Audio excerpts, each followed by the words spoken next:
Vivimos en un mundo que trata la palabra de Dios de una manera muy floja. Hay personas que abiertamente predican y enseñan ideas y doctrinas falsas, pero se les concede el título pastor evangélico o apóstol evangélico, mientras la Biblia lo llama falso maestro. Algunos de ustedes han escuchado porque lo escuchan en las expresiones de su conversación. Pero también existe otra categoría. Yo puedo llamarlo falso maestro light. Por ejemplo, si alguien cita un versículo, puede decir todo lo que quiere, aunque no esté de acuerdo con la palabra de Dios, solo por haber citado un texto bíblico. Otros abiertamente dicen cosas que ni están en la Biblia y las consideramos como bíblicos porque usan palabras religiosas. También dejamos que músicos cristianos, que no tienen ningún trasfondo de estudio bíblico, escriban letras de canciones en nuestra música cristiana que no están de acuerdo con la palabra de Dios. Pero lo proclamamos hasta en los cultos porque la música es bonita y pegajosa. Usamos frases que tampoco concuerdan con la Biblia y lo excusamos diciendo que es solo una figura. Sinceramente, no nos preocupamos por la pura veracidad de lo que escuchamos o decimos o creemos. Y todo esto nos hace más propensos a creer falsos maestros, falsos profetas, falsos apóstoles que nos debían de seguir incondicionalmente a Dios. Estamos jugando con fuego. Dios es un Dios de verdad. Isaías 65, 16 dice: el que se bendijere en la tierra, en el Dios de verdad se bendecirá. Y el que jurare en la tierra, por el Dios de verdad jurará. Salmo 89, 14. Justicia y juicio son el cimiento de tu trono. Misericordia y verdad van delante de tu rostro. Apocalipsis 15:3 dice: grandes y maravillosas son tus obras, Señor Dios Todopoderoso. Justos y verdaderos son tus caminos, Rey de los santos. Por el otro lado, Dios no puede mentir. Tito 1:2 dice: en la esperanza de la vida eterna, la cual Dios, que no miente, prometió desde antes del principio de los siglos. Y en Hebreos 6:18 dice que es imposible que Dios mienta. Dios es verdad. Dios solo habla verdad. Dios no puede mentir. Las Escrituras entonces son la verdad de Dios. Cristo mismo dijo en Juan 17:17: santifícalos en tu verdad. Tu palabra es verdad. El Dios de verdad ha hablado verdad en su palabra y es celoso que su palabra sea comunicada enteramente y exactamente como Él nos ha dado, sin omisión y sin desviación. Espera que se proclame verdaderamente. Contrario a Dios de verdad es el adversario, el diablo. Juan 8:44 dice: cuando habla mentira, hablando de Satanás, de suyo habla, porque es mentiroso y padre de mentira. Donde reina Satanás, tenemos un ataque contra la verdad. Pero el mentiroso no escapará la ira de Dios. Mire lo que dice en Apocalipsis 21:8. Dice: pero los cobardes e incrédulos, los abominables y homicidas, los fornicarios, hechiceros, los idólatras y todos los mentirosos tendrán su parte en el lago que arde con fuego y azufre, que es la muerte segunda.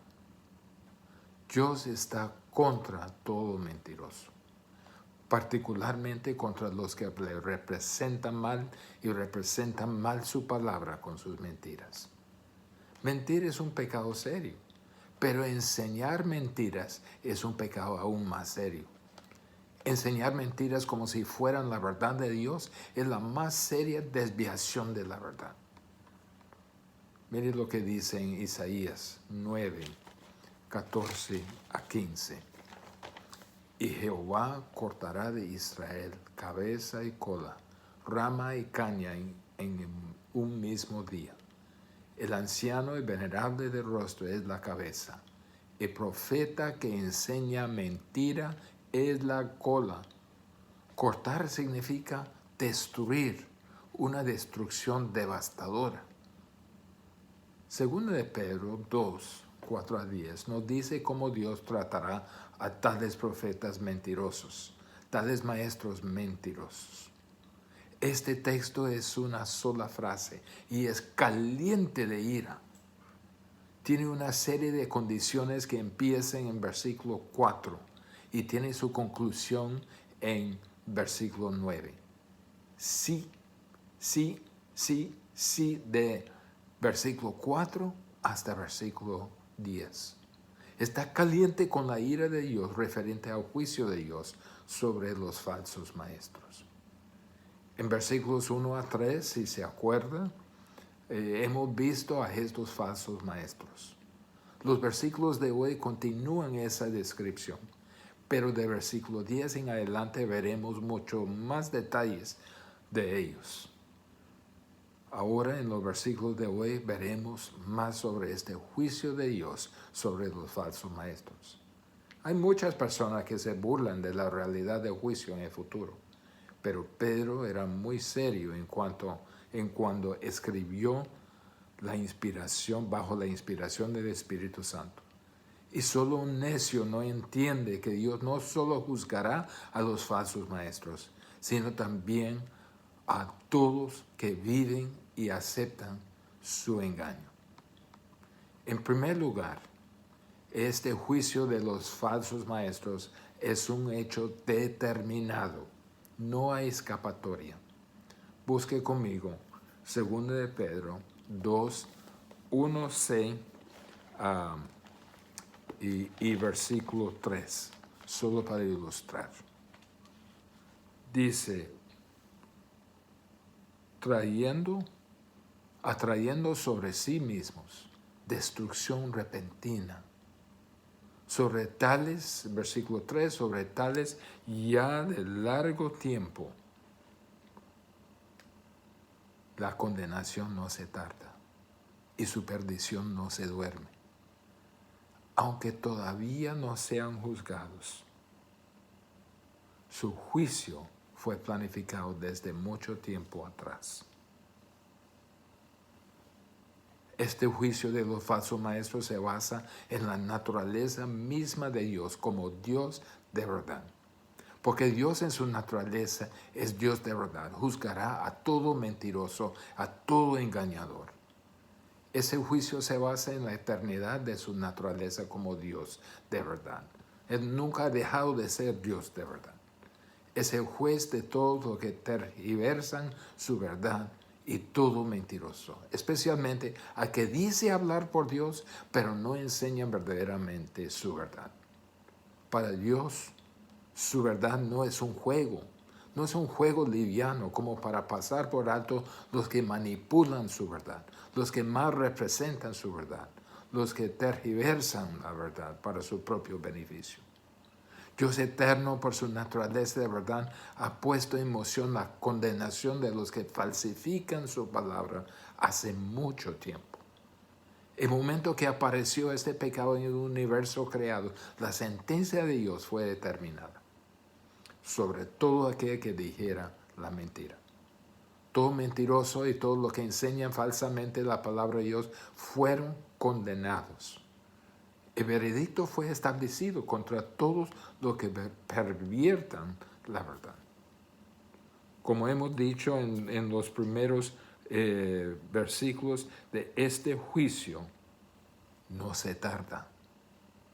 Es una destrucción repentina que viene cuando menos se la espera. Tampoco se duerme su destrucción. Pablo habla de la destrucción como si fuera un verdugo. ¿Se acuerda? En los versículos 1 al 3. El verdugo no se ha dormido, solo espera la orden. Es inevitable, viene enseguida, está establecido, es prometido y es cierto.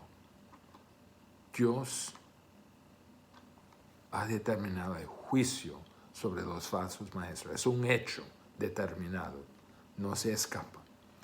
En segundo lugar, este juicio de los falsos maestros no es nada nuevo. Algunos podrían decir que Dios es tan amoroso, tan bondadoso, tan lleno de gracia que seguramente sobrepasaría estas mentiras. De hecho, dicen, son para una buena causa y tienen buenos efectos entre la gente. Son inofensivos y fueron hechos en el nombre de Dios. Pero todo aquel que hace lo que no es de Dios, ni fue dirigido por Él, es hacedor de maldad. Mateo 7, versículos 22 y 23. Muchos me dirán en aquel día, Señor, Señor, ¿no profetizamos en tu nombre? Y en tu nombre echamos fuera demonios, y en tu nombre hicimos muchos milagros. Entonces les declararé, y aquí está lo que Dios declara, nunca os conocí, apartaos de mí, hacedores de maldad. ¿Reaccionaría Dios con destrucción repentina y devastadora contra los que mientan y enseñan mentiras? Esto no es nada nuevo. Pedro toma 3 ilustraciones clásicas del libro de Génesis para enseñarnos la severidad y certeza de este juicio. Cada ilustración empieza con la palabra condicional sí. Mejor traducir esta palabra viendo que, porque se refiere a hechos pasados, no a potencialidades. Si Dios juzgó en el pasado y lo hizo, entonces juzgará en el futuro. Dios no se complace en la muerte de los malvados, pero no significa que Dios no lo castigará, porque Dios es juez justo y santo. Debe llevarlo a cabo, porque su santidad lo exige. El primer ejemplo de los ángeles caídos. Veamos 2 de Pedro 2:4. Dice, porque si Dios no perdonó a los ángeles que pecaron, sino que arrojándolos al infierno, los entregó a prisiones de oscuridad para ser reservados al juicio. Si Dios juzgó a ángeles, seres más elevados que los hombres, cuando pecaron, ¿escaparán los hombres al juicio de Dios? Aún los ángeles no están exentos del juicio de Dios. Miren lo que dice, arrojándoles al infierno. Esa es una sola palabra. La palabra es tártaros. Se refiere a un lugar más bajo en el Hades, el lugar de los muertos. Es el lugar más bajo de castigo más severo. Esos ángeles que pecaron fueron echados al nivel más bajo del infierno. Y los entregó a prisiones de oscuridad. La palabra entregó se trata de entregar un prisionero al carcelero.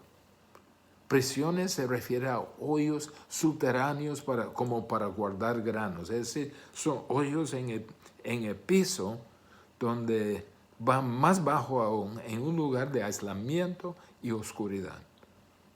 Los ángeles que pecaron fueron enviados a un lugar de castigo más hondo, más severo, más oscuro, donde están reservados a juicio. Eso significa prisioneros, aislados, en lugares solitarios, sin salida. Están esperando la sentencia final. No pueden ser los ángeles que rebelaron con Lucifer. Estos todavía andan. Son los demonios que andan hoy. Los ángeles de este texto tienen que ser otros, porque están reservados, apartados, en prisión para el juicio final. el lago de fuego con Satanás y todos sus ángeles. ¿Quiénes son entonces? Judas 1:6 nos habla de lo mismo, nos ayuda a identificar a estos ángeles. Vamos a ver en Judas 1:6.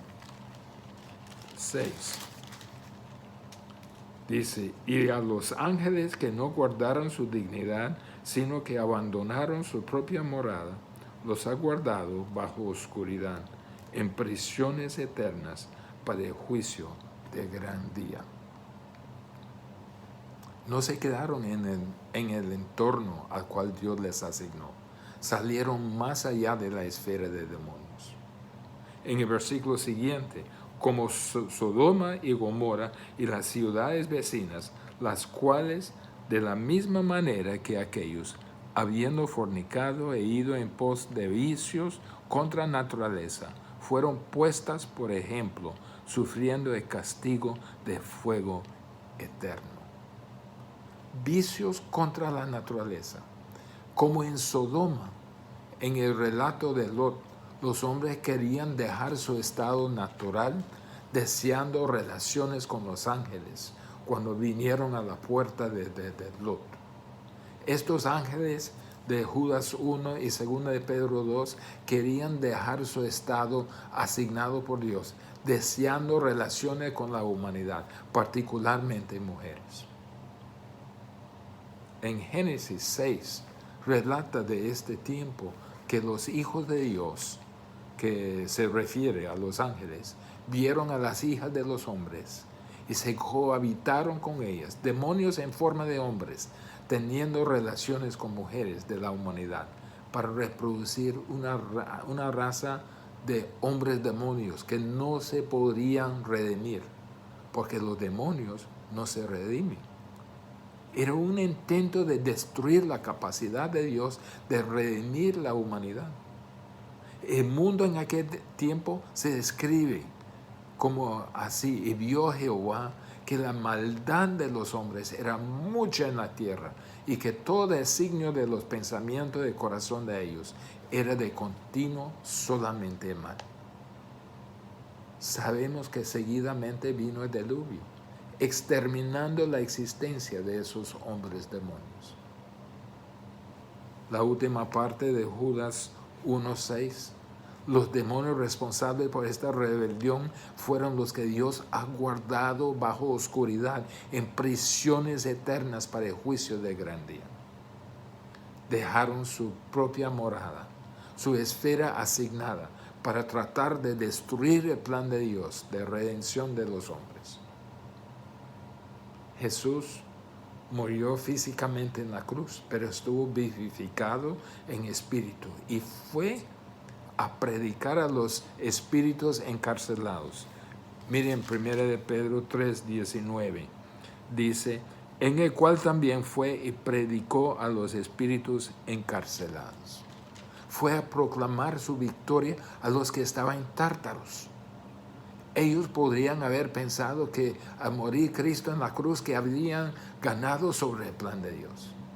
Pero Cristo proclamó, he logrado la redención que ustedes no podían corromper. ¿Cuál es el punto de Pedro? Viendo que Dios condenó a seres angélicos superiores a los hombres, cuando pervertieron su verdad y esparcieron corrupción, es aún más seguro que juzgará a falsos maestros, seres menores que llevan a personas a creer mentiras sobre Dios y su palabra, y por ende tratan de destruir su propósito de redención. Eso era el primer ejemplo del juicio de los ángeles, pero también el juicio sobre el mundo entero por el diluvio. Mire lo que dice en 2 de Pedro 2:5. Y si no perdonó, podemos decir, y viendo que no perdonó al mundo antiguo, sino que guardó a Noé, pregonero de justicia, con otras 7 personas, trayendo el diluvio sobre el mundo de los impíos. Si Dios es tan comprometido con la verdad que ahogó al mundo entero, ¿dejaría escapar a estos falsos maestros y falsos profetas que han vivido de la misma manera, corrompiendo su verdad y viviendo en injusticia? ¿Qué dice el ejemplo? No perdonó al mundo antiguo. No solo el mundo de personas, sino es todo el sistema corrompido que se había desarrollado desde Adán. Se había convertido en un mundo malvado. Génesis 6:5 dice, y vio Jehová que la maldad de los hombres era mucha en la tierra, y que todo designio de los pensamientos del corazón de ellos eran de continuo solamente mal. No solo la rebelión de los ángeles caídos, sino de los hombres también.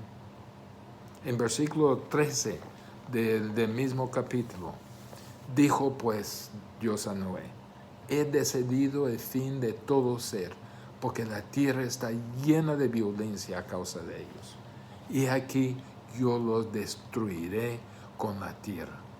Dios miró al mundo y decidió destruirlo todo, aún el mundo de los impíos.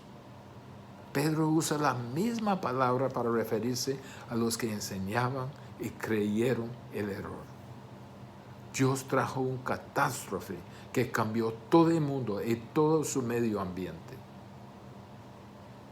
Pero hay esperanza en eso, porque tal vez uno está diciendo, ¿y nosotros qué pasaría a nosotros? Sino que la última parte del versículo 5 de 2 de Pedro 2, sino que guardó a Noé pregonero de justicia con otras 7 personas. En medio de juicio catastrófico, Dios preservó a los justos. Dios supo quiénes eran los suyos y los guardó. Guardar significa poner en un lugar seguro y protegido, que sabemos que era el arca en este diluvio. Viendo que Dios en su furia condenó a los ángeles que pecaron y condenó al mundo entero de los hombres malvados y sentenció a los que eran más que los falsos maestros, ¿dejaría escapar a los menores, los maestros falsos? La respuesta es un rotundo no. Ese es el segundo ejemplo. Primero los ángeles que cayeron, el mundo antiguo, y ahora el ejemplo de Sodoma y Gomorra, versículos 6 al 8. Esta es una ilustración potente del juicio de Dios sobre los que rebelan contra su verdad. Veamos versículo 6.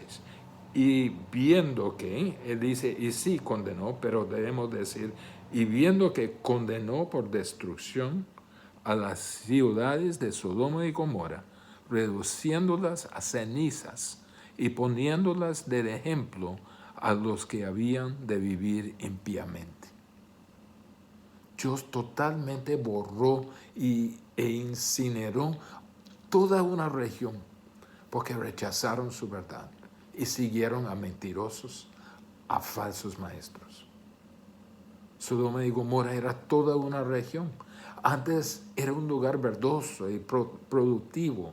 Es por eso que Lot lo escogió. Pero toda esa cultura se describe en Génesis, mas los hombres de Sodoma eran malos y pecadores contra Jehová en gran manera. Dios condenó, dictó sentencia a ejecutarse sobre los malvados, en versículo 6 de 2 de Pedro 2. Y sí condenó, o viendo que condenó.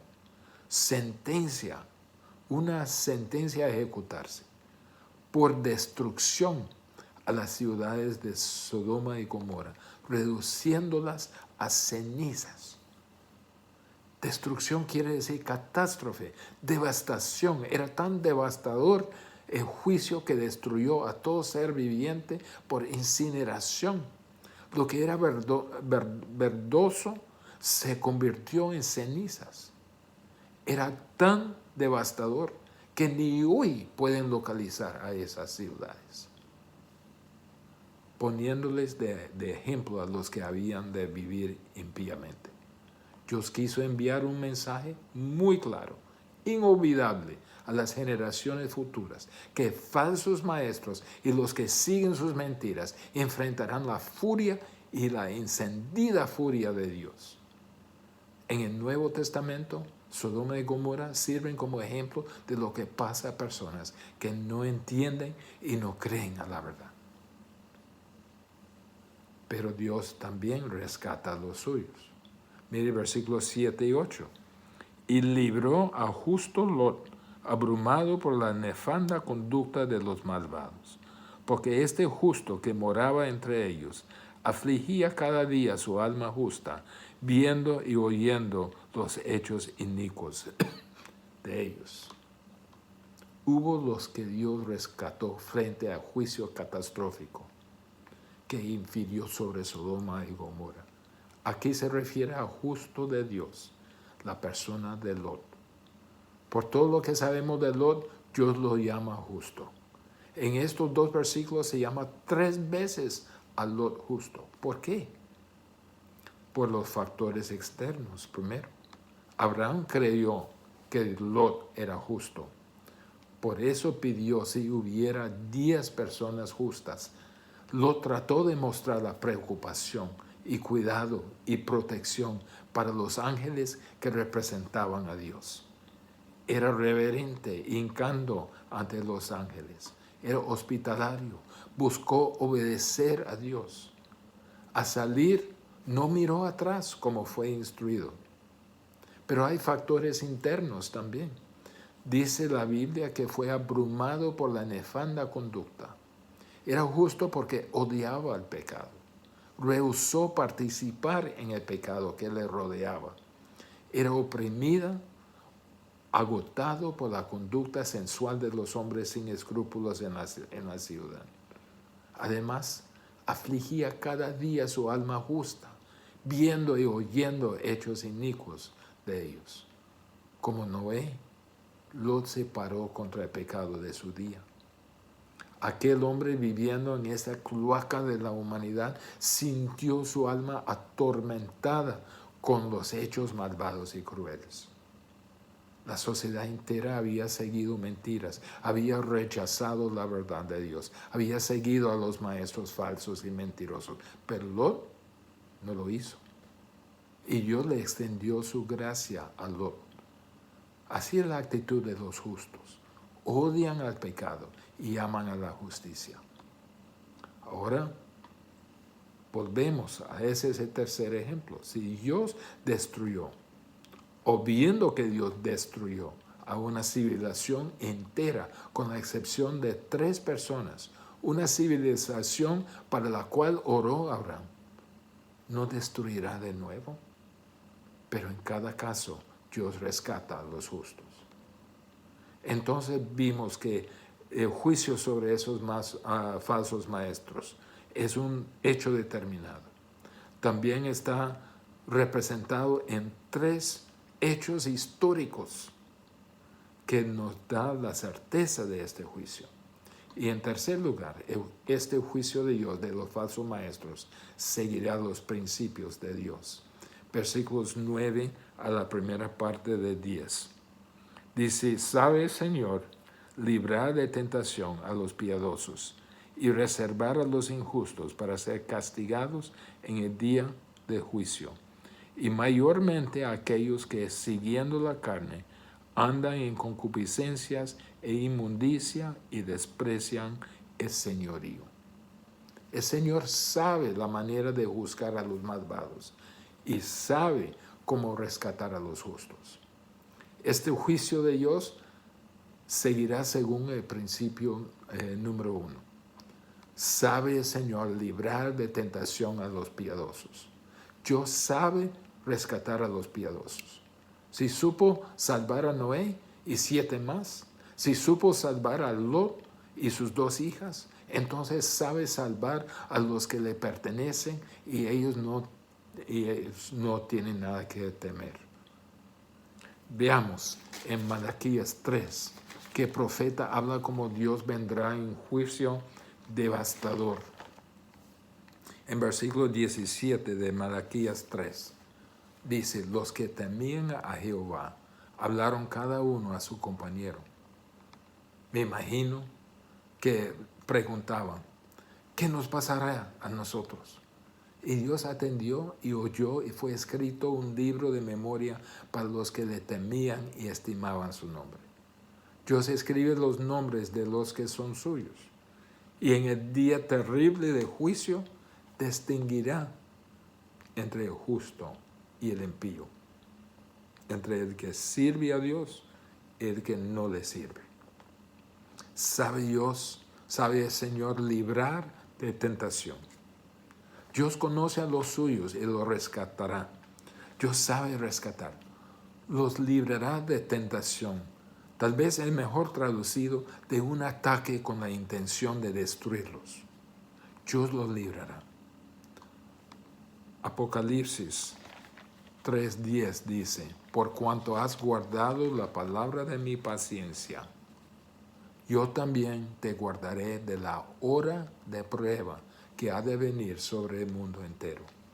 Está hablando en esta instancia a la iglesia de Filadelfia, donde se refiere a un tiempo de destrucción, de devastación, de ataque para destruirlos. En el día de juicio, dice Dios, volviendo a 2 de Pedro 9:10. Sabe el Señor librar de tentación a los piadosos y reservar a los injustos para ser castigados en el día de juicio. Eso es el tiempo en que ocurren ese juicio de Dios. Pedro está diciendo a estos creyentes, a nosotros, que no vamos a experimentar aquel día de juicio. El Señor librará a su gente luego el juicio. Primero libra a su gente y luego el juicio. Eso concuerda con 1 Tesalonicenses 4:13 a 18, donde habla del rapto primero y luego el juicio. Dios rescatará a su pueblo. Rescatará a su pueblo redimido, tal como hizo con Noé y su familia cuando los puso en lugar seguro antes del juicio de gran diluvio. Y tal como rescató a Lot cuando lo sacó de Sodoma antes de que cayó el fuego y azufre. Pero hay otra cara de la moneda. El juicio sigue según principio número 2. Versículo 9b. Dice, y reservar a los injustos para ser castigados en el día de juicio. Dios sabe guardar a los injustos bajo sentencia, bajo castigo continuo. Está reservado, está reteniéndolos para el día de juicio. Hermanos, estos no son cristianos. Los creyentes verdaderos son rescatados por Dios. Estos no. Y Pedro aquí está hablando claramente de los falsos maestros. Dios los retiene para el día final del juicio. Se les retiene para el juicio del gran trono blanco que vemos en Apocalipsis 20, cuando serán echados al infierno eterno, al lago de fuego. Ahora son como reos en prisión, simplemente esperando la ejecución de la sentencia final. Dicen en Apocalipsis 20, y el que no se halló inscrito en el libro de la vida fue lanzado al lago de fuego. Pedro en este texto, al hablar de los injustos, identifica específicamente los falsos maestros, los falsos profetas, etc. Veamos versículo 10. Y mayormente, o podemos decir especialmente, aquellos que, siguiendo la carne, andan en concupiscencia, inmundicia y desprecian el señorío. Este juicio no tarda. Este juicio devastador, aunque están retenidos, tendrá su fin en el lago de fuego. Se acuerda de que en versículos 1 a 3 se habló de los falsos maestros que siguen los corrompidos deseos de su naturaleza humana. Pedro habló de sus desilusiones que muchos seguían, que fueron controlados por su avaricia, que hicieron mercadeo de la palabra de Dios, de la verdad de Dios. Esos son los que serán echados finalmente en el lago de fuego. También Pedro identificó a los falsos maestros como los que desprecian la autoridad, como los que recibirán este juicio de Dios en el día del juicio final. Ellos quieren ser una autoridad de ellos mismos, pero no se someten al señorío de Cristo. La palabra autoridad o señorío aquí es derivado de la palabra Señor, en términos de nivel de autoridad. En otras palabras, no se someten al señorío, el control incondicional de Cristo. Quieren a Cristo como su Salvador, pero no quieren nada que ver con Cristo como amo y Señor de su vida. Usan el nombre de Cristo, se identifican a sí mismos como seguidores de Cristo, pero no viven bajo su autoridad. No quieren vivir bajo sus mandatos. Entonces Dios es un Dios de verdad. Y todo lo que enseña mentiras sobre Él, y todo lo que viven en injusticia, los que niegan su autoridad, encontrarán el juicio de Dios, especialmente los falsos maestros que vienen en su nombre y viven su vida que siguen a los corrompidos deseos de la naturaleza humana. Y quienes niegan su señorío en sus vidas, todos serán destruidos juntos con todos aquellos que creen y siguen sus mentiras. ¿Es usted parte de ellos? ¿Enseña usted lo que la Biblia describe como error, como herejía? Tal vez usted no lo enseña, pero lo repite ese error en sus expresiones, en su conversación. Esto también es enseñar. ¿Tolera usted expresiones que tergiversan la palabra de Dios? ¿Las cantan? Dios de verdad es celoso por su palabra. Dios ciertamente juzgará no solo a todos los que abiertamente enseñan herejía, pero también ciertamente juzgará a todos los que de una forma u otra tergiversan su santa y verídica palabra. ¿Dónde se encuentra usted? Oremos. Padre, es un asunto muy severo, un asunto muy peligroso. Los que juegan con su palabra juegan con fuego, porque su sentencia, su juicio es seguro, es cierto, es un hecho determinado. Como tú has juzgado en el pasado, juzgará en el futuro y en el presente. Y Padre, es ciertamente determinado que encontrarán ellos en el lago de fuego, el infierno eterno. Pero tú rescatarás a los justos suyos. Que tengamos en serio tu palabra de Dios, que no juguemos con su palabra para no caer en el apoyo de esta condenada práctica de falsos maestros. En el nombre de Jesús. Amén.